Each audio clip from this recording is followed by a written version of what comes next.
been waiting for my dishwasher to be done for the last I have been sitting in this chair for the last hour waiting for it to shut up because I didn't think about it. I was like, I need to do my dishes, like I need to run my dishwasher, and then I was like, oh yeah, I needed to film, maybe I'll stop it, no, I'll wait, and then I've been waiting. It's been a while. I think she's finally done. If you hear a little bit of humming in the background, we're just gonna ignore it. But hey y'all, I am back and I have more of your Let's Not Meet stories that I'm super nervous to read. We're gonna hop right in. This first story says, I posted about my stalker on Reddit and he found it. This is a long one. Quick backstory. I've had a stalker for about 4 years. He was never aggressive or sent me proper threats, so, stubborn as I am, I did my best to ignore him and not give him the satisfaction of showing him any fear. To be honest, after a while, I also wasn't scared anymore since he never came close to me. I know being stalked can affect people severely, even in a case like mine, and that's totally valid. But I guess I just got lucky and was never psychologically affected by it. His stalking behavior mostly just consisted of sending me letters and gifts, such as photos of my own apartment building from the outside, things he dug out of my trash can, and so on. I called the police many times, but they weren't able to, or really tried to be honest, to catch or identify him. About 3 weeks ago, I discovered the German version of r/IMA and thought that people might want to know what it's like to have a stalker. Since I barely use any social media aside from Reddit and have no personally identifying information on here, I didn't think he'd ever see it. One person even asked, does he know you're putting him on blast on Reddit? And I answered, maybe. Maybe it would make him angry, maybe he'd be turned on, don't know, don't care. Well, I know the real answer now. He did see it, and he did not like it. Like I said, he was never aggressive and never came close to me. The closest I know of was when he sent me a picture of myself unlocking my apartment door, taken from the corner of the steps above. Sorry if that makes no sense, I don't know how else to explain it, I understand. But I consider myself a pretty vigilant person, and I'm thinking that he might have hid a camera there instead of being there to take the photo himself. I think I would have noticed him if he did. I don't know how he got wind of the IMA, but he did. The next week was quiet, no letters, and I didn't see him anywhere. Then he left me letters with printed out questions and my answers from the IMA. He also left me a long, hateful letter towards my boyfriend about an issue I had posted on the German version of AITA. His letters were never hateful like that before, though he never seemed happy with my boyfriend. He wrote about how I should share the spotlight with him since I got so much attention thanks to him. A few days later, I got a gift, but this time he didn't leave it in my mailbox or at my car like he usually did. No. This time he left it inside my apartment building right in front of my door. I didn't take it inside my apartment, but I opened it outside. It was a pretty big box, which was also unusual, and it was taped shut. As I'm typing it out, I realized that wasn't a good idea at all and could have ended badly for me, but luckily he didn't send me a bomb or anything. He did, however, send me several zip ties, a roll of tape, the kind you use to tape off walls when painting, nothing you could use to restrain somebody, a TV remote with most of the buttons picked off, a pack of band-aids with a few used ones, not actually, just made to look that way according to the police, and a framed picture of me. I could tell the picture was taken a few days ago and my boyfriend was next to me but cut out of the photo. The frame was shattered and the package was full of glass shards. Clearly more than just what would have fallen out of the frame, and they were also intentionally put inside the crumpled newspaper that was stuffed in there to keep it all in place. I called the police right away and gave it to them. They were more than concerned this time, finally, and told me they would send patrol cars more frequently. He didn't show up or leave me any letters or gifts for about another week and a half. But 8 days ago, it started again. I found letters in my mailbox where he wrote about how he was wasting his time on me, how I haven't been appreciating his effort, and how he was wrong about me being special. 5 days ago, I left my apartment in the morning and heard a crunch sound as I stepped on my doormat. He put broken glass under it in the night. I went off to work because I was in a hurry and was just going to make my boyfriend call the police, but then I found my car had also been vandalized. The sides were scratched, lights smashed, and the windshield had a phrase painted on it. It's time soon, miss, my last name. I went back inside and called the cops myself. They found the same phrase on a note under the doormat. This time, they really took me seriously, which might have been because I was just pissed at this point, which I made very clear. If, for some reason, you're like me and just too stubborn to be afraid of a stalker like mine, then all of this, the letters, gifts, photos, even the damn glass under my doormat, are all just really annoying and inconvenient. But my car was useless to me now, and the threat scared even me. I did, however, have a dash cam in my car, and it caught everything. The police took the footage as evidence, even though the dash cam footage wasn't of high quality, and I'd given them photos of him that were just as good before, but they said it was not enough. And they told me they'll look into it further and promised to send more patrol cars again. Then it was quiet for 2 more days. Until 2 days ago, someone rang the doorbell at just after 4 a.m. My boyfriend and I got up and we were both hesitant, but I saw blue lights outside and I just got up as I heard them shouting, "This is the police, please open the door." They told us they were called by one of our downstairs neighbors who came home from his night shift about hours earlier and heard someone else enter the building after them before the door fell shut. My neighbors knew of the situation, and I've asked them to make sure they don't let strangers into the building. This neighbor then went into his own apartment and looked through the peephole. We have motion-activated lights in the stairways, so he waited to see if they turned back on. They did. Then he saw a middle-aged man walk upstairs. Above this neighbor are only me and my boyfriend and a single mom with 3 kids who probably won't be getting any visitors at 3 a.m., so we called the police. They came and found my stalker 1/2 floor above me on the stairs. He should have been able to see the cop cars since there's a little window up there and they had their lights on, but either he missed them or he wanted to get caught. They found a pocket knife on him and he confessed to being my stalker right away. He's finally caught. They got him. It took 4 years, a provocative Reddit post, and one very vigilant and caring neighbor, but he's finally done. For now, at least. He's facing several charges, and I've collected every single piece of evidence over the past 4 years. I don't know what kind of outcome I can expect, but for now, I finally got some peace. So that was actually posted on Let's Not Meet, not on my subreddit. Well, it was posted on Let's Not Meet, and then they reposted it on the subreddit. I can only assume it was the person who posted originally that posted it on the subreddit. I hope that made sense. That was a lot of Reddit. I am so glad you can finally rest easy. Like, I know you weren't very scared, but obviously you got more scared at the end. But it's still one of those things where it's like you would always be on edge because you're like, where are they? Are they watching me? I'm busy. And so I'm glad it's finally over for you. I'm glad that you weren't like super stressed and worried and scared and terrified for the past 4 years. I'm glad that you were able to like handle it in a way. But like I said, I'm so happy it's over. That is terrifying. Like, I would not be able to be as brave as you were. This next story says, to the Uber driver who tried to subtly kidnap us, let's not meet. I have been taking a lot of Ubers lately, so this is a really bad idea, but I'm gonna read it. Hi Courtney, my name is Jasmine, and this is my Let's Not Meet story.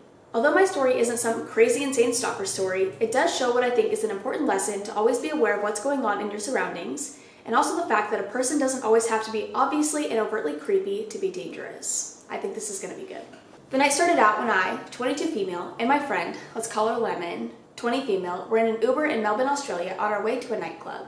Things seemed normal and both of us were quiet because quite frankly we were tired and sober. Lemon noticed that our Uber driver had missed a few turns on his GPS and brought it to my attention. We gave him the benefit of the doubt and assumed he would correct himself. However, a few missed turns turned into 20, and we also noticed he kept zooming out on the map like he was trying to get a bigger picture of the area to navigate elsewhere. Lemon got on her phone and started to follow along on Google Maps his every turn and realized he was bypassing the city we were supposed to be going to entirely and was heading east. It was then when we realized that our Uber driver, who looked to be in his mid-30s and hadn't uttered a word to us the entire car ride, was taking us somewhere else and not to the club. Freaking out, I started to plan my next move. Do I demand he pull over and let us out? He could just say no, and I didn't want to anger him. We couldn't really attack him or anything when he was in control of a vehicle.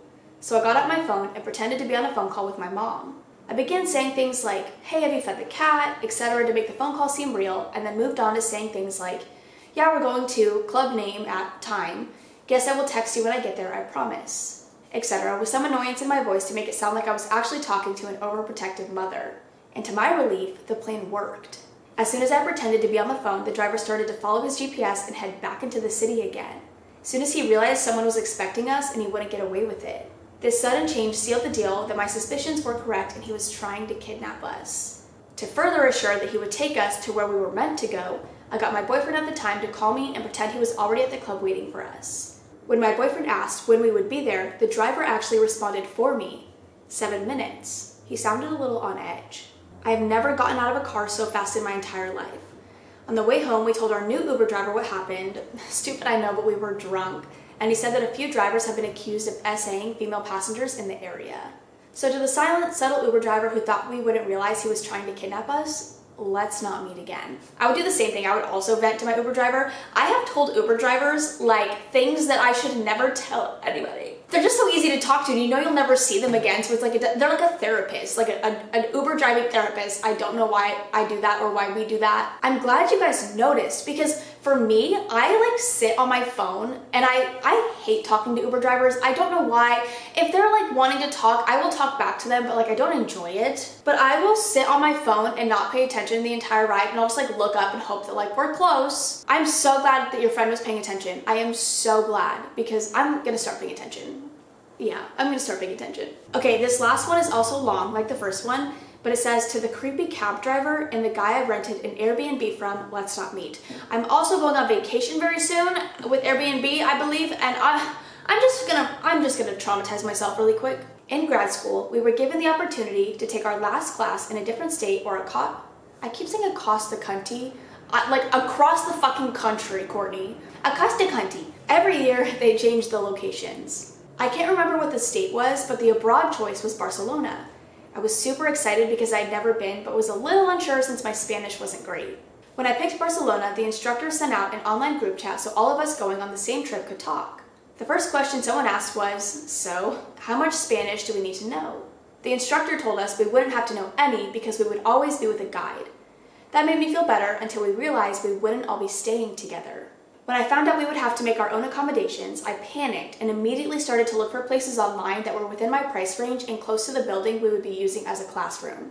I found this nice place on Airbnb only a few blocks away from the class. It was reasonably priced and showed a nice, clean home. It was a normal house with a kitchen, living room, bathroom, and a few bedrooms. Nothing about it was unusual. I went ahead and booked my stay there, but fast forward to the day I landed in Barcelona. It was nighttime, and the taxi driver took me to the address I gave him. When he pulled up to a rundown area that looked nothing like the picture shown on Airbnb, I told him he must have made a mistake. The guy said this was the address and kept trying to get me out of the car. He even grabbed my luggage and put it outside, saying to hurry up because it's dark out. It was almost like he was even afraid to be in the neighborhood. He left, and I was stuck on the curb with my suitcase in the dark. Each building was dilapidated and looked identical. I couldn't even tell which building I was supposed to be in. I looked around, and there were barely any streetlights around me. I quickly tried to look for a way into one of these buildings, but they were all locked. I found 6 or 7 buzzers on the sides of each door. None of them were in English, some you could barely read, and the others had nothing on them. Basically had to guess, so I picked the one where the tag was the most visible and buzzed it. Wasn't sure who I was going to get on the other end. Some guy answered and started speaking in Spanish. I said, I'm sorry, I don't speak Spanish, but the address I have from... He cut me off saying in English, oh, I'll be down, stay there. A rather short and bigger looking guy opened the door and said, you're the American from Airbnb, right? Yes. Wonderful, come in, come in. Here, let me carry your luggage. He took it and I walked in looking at my surroundings. It was a rundown apartment building. It was dark with barely any lights. There was one small light above us and that was it. He motioned for me to hurry and that it was this way as he stood next to an old-fashioned elevator, like the one from the Titanic, but not as pretty. The metal was rusted over and I literally thought I was about to plummet to my death. We got to his floor and the hall had 3 rooms. He showed me how to use the key to get into the apartment and we walked in. I wish I could show you pictures of this place because it's so hard to explain to you just how weird and tiny this apartment was. The kitchen barely had enough space for you to turn around in. There was one bathroom that was so small it barely fit the toilet. One closed door in the main room that could only fit one small couch and a TV. Then there was another door that led to a room with one big window. Now, the window wasn't there to show you the outside. It was built so you could see into the bedroom. He walked me closer to that room and then some random guy emerged from the closed door. I jumped and he looked at me and walked out of the apartment. Who is that guy? I asked. Oh, he's the other renter. The other renter? It did not say 2 people would be staying in the same space together. I wish I wasn't so anxious and had the balls to tell this guy he flat out lied about everything in his Airbnb rental. Instead, I just walked into the windowed room with him and watched him put my luggage down. The room had a bed, dresser, and bedside table. He smiled big and told me this was the biggest room he had and he wanted me to have it. I smiled politely and said thanks a bit uneasily. He must have noticed because he said not to worry about the other renter since he is hardly ever here. It wasn't just the renter I was worried about. When he left me to get my things put away, I literally just stood there because the sheer curtain was the only thing I could use to cover the big window into my room. I closed it but still felt extremely out in the open. A few hours later, the owner brought his friends back home from a late night out. They were totally drunk and all over the place. I locked my door and tried to be still and quiet so they couldn't see my shadow behind the curtain. They all started laughing, then got really quiet and whispered to each other. It was all in Spanish, so I had no idea what they were saying, but I could tell they were talking about me. I could see through the curtain as well and noticed them looking over at my room, then turning back to whisper some more and laugh. Needless to say, after a ridiculous amount of time trying to find a new place, I did not stay there long. Unfortunately, aside from that, my trip was a complete and utter disaster. Everything bad seemed to happen to me on this trip, including my credit card getting stolen and being stuck at the Western Union trying to get my money that my parents were wiring to me. However, they weren't giving me the money because my passport used my entire middle name and the name they put was just the initial. It took 2 hours of fighting back and forth until, finally, the guy with my parents in the US had to call the woman on my end to get her to stop being an idiot. I also was almost human trafficked or kidnapped, which was terrifying. I was supposed to meet the group and the guide at this one spot, but when I gave the location to the taxi driver, he took me to some weird alleyway. He opened the door and told me this was the address, then he sped away smiling. It was eerily quiet and I felt like I was being watched. Luckily, I had exchanged numbers with the only other student who brought a phone with her on the trip. I called to tell her what happened and she gave the phone to the instructor. He said, "Where are you?" Told him I wasn't sure, but gave him a name of some sign and he frantically said, "Don't move, stay right there, don't talk to anyone, I'm on my way." The poor guy literally ran to come get me. He didn't even say anything, just grabbed my hand and rushed me out of there. It wasn't until I was walking back with him that I realized he ran like 2 miles to get me. All he said was that it was a dangerous area and left it at that. He looked so serious and I've never seen this dude serious before. He was only a few years older than the rest of us, so I was used to seeing him drinking and laughing with our group like we were all friends. So seeing him so serious made me feel uneasy. So, to the creepy Airbnb renter and the taxi driver that almost got me kidnapped, let's not meet. I think the first weird thing is that you guys weren't all staying together. I find that so odd. When one of my best friends went to study abroad in Argentina, they stayed with like hosts, but they were staying with like other students. You know what I mean? So like she was staying with this woman, but she had 2 other girls with her, or like a girl and a guy. I don't remember who she was living with, but it wasn't just her staying at this host's house. And they had like specific hosts who had like hosted people previously who were doing the same study abroad program. So I find it weird that you guys had to find your own places to stay, your own place to live. That's so bizarre. I mean, I guess obviously not every college or every school is gonna be the same, but I just feel like that's so not safe. And the fact that the first taxi driver was like, "See ya, sorry, I don't give a fuck," when you clearly don't even speak the language and you don't know what you're doing, you don't know where you are. I find that crazy. And then the second Uber driver, taxi driver who was like, "Here you go," like, and smiling and dropping you off at this weird location, like, that's also, I just like, what the fuck. The whole like them renting the place out with multiple bedrooms to multiple people isn't like crazy. Like, I know they do that on Airbnb, but I think they disclose that information. I don't think it's like, I think they lied to you. I really do think they lied to you, but that's not like, what the fuck? Like that happens all the time. You can like rent out a single room, but from what you were saying, it doesn't seem like you even knew you were just renting out a single room. The whole thing freaks me out. I would, I would be so nervous. I think as soon as they told me like, you have to find your own place to live, I would opt out of the trip. I don't know. But that is all I have for now. I hope you guys enjoyed. I'm not sitting on my knees anymore because my foot hurts and my foot's asleep. But if you have any other stories you want to share with me or the community, I will have my subreddit linked down below. But I'm gonna go. I love you guys. I will see you in the next one. Bye. I have like this weird like cut on my face. I don't know what happened. I feel like that TikTok girl who has like the fake scar that she like colors in every day. You know what I'm talking about? You have to know what I'm talking about. But I just have like this weird, it's not even a cut, it's just like a weird mark like on my face. I don't know. Okay, so I gave myself a blowout, and I never give myself a blowout because I never like how it looks, but I'm like in love with it this time. I don't know what I did differently because my hair is like naturally wavy and weird and frizzy and stupid. And so whenever I blow out my hair, it usually is like really big and ugly and dumb. I'm just like, what the fuck is going on right now? Why am I like using so many adjectives to like hate myself? You guys know what I'm saying, and you guys get so mad at me when I mean to myself, but like my hair really does kind of suck. But it looks, I feel like it looks good. I have to burp. Like I feel like I got the like a nice like curl going. And I don't know, I slept on it last night and I feel like it looks better today. I don't know, I'm kind of into it. I also cannot get myself to wear more makeup.